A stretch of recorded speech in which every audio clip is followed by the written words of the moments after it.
Әлмұқан атамыздың қожа болған, молда болған, бала пішкен жаңғаладағы Зейнеп әжеміздің көптеген жылдар ауыл басқарған Ғайнеден Әлмұхановтың қайтыс болғанына 30 жыл еске алып ас беріп жатыр, садақа беріп жатыр.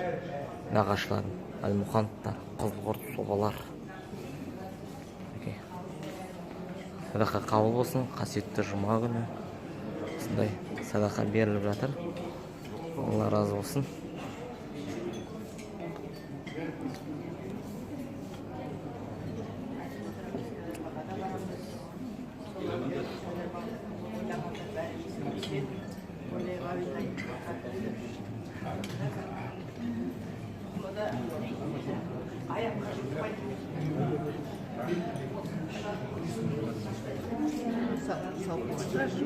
Video sürürsün mü?